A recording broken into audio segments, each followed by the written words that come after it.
anger and its effects on the soul. Hello friends, I'm Lori Lyons of Higher Self Access.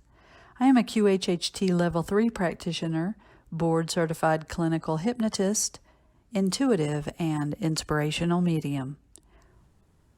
Anger is often perceived as erratic and unpredictable, when in fact anger is a process.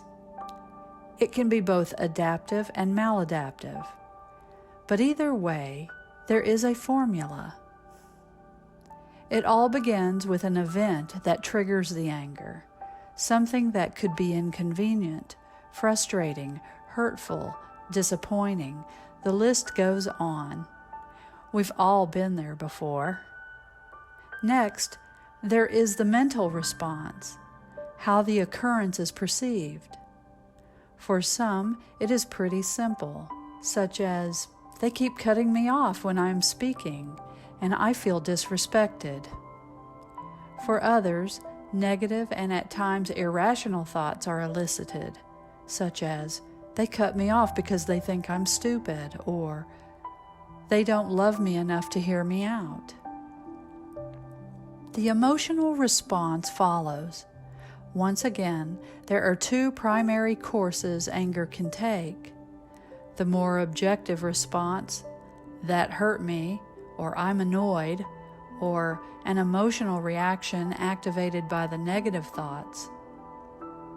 These emotions tend to be intense and out of proportion, like shame, guilt, fear, rage, panic, and depression.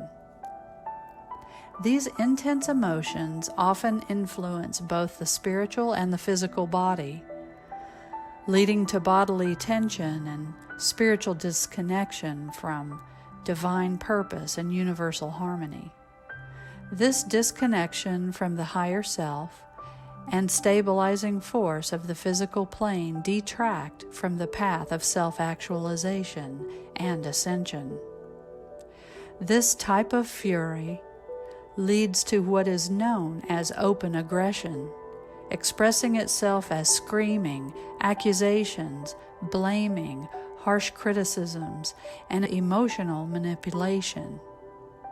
In the worst-case scenario, it can lead to property damage or violence against the self or others. It puts those in the immediate environment at risk and can threaten the infuriated individual's health, mental stability, career, and relationships, depending on the context and the extremity of the rage. Open aggression is typically what we think of when we say someone has anger issues.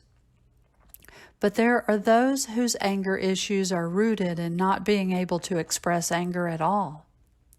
This type of maladaptive coping falls under the umbrella term passive aggression.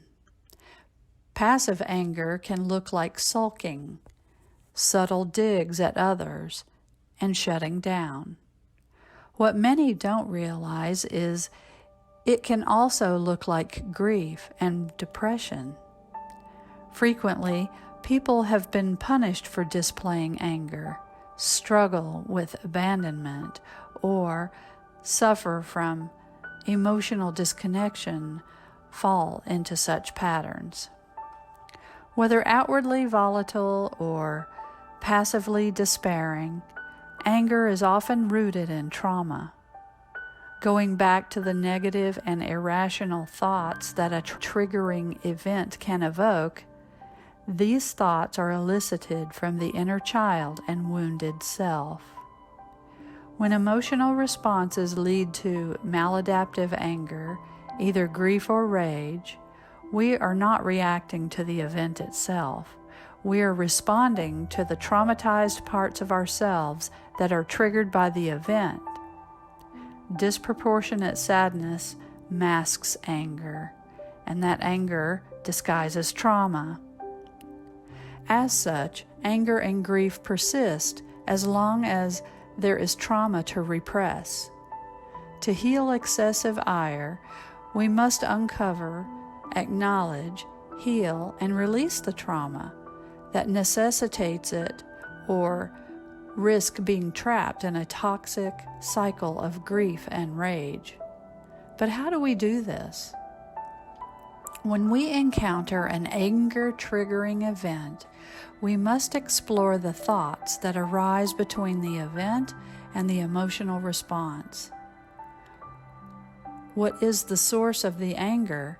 What automatic thoughts are aroused? Who comes to mind? What circumstances does your memory recall? The answers to these questions will help you uncover any wounds that the event is dredging up and the associated trauma that needs to be released. This can easily be done through a QHHT session when one is ready to squarely face the underlying core trauma rather than repressing it. Does this mean you will never get angry again? Hopefully not. Healthy displays of anger are adaptive, empowering, relationship strengthening, and beneficial. Healthy anger is balanced, proportional to the event, and expressive. There is no screaming. Everyone involved feels heard and listens, allowing all sides to be acknowledged.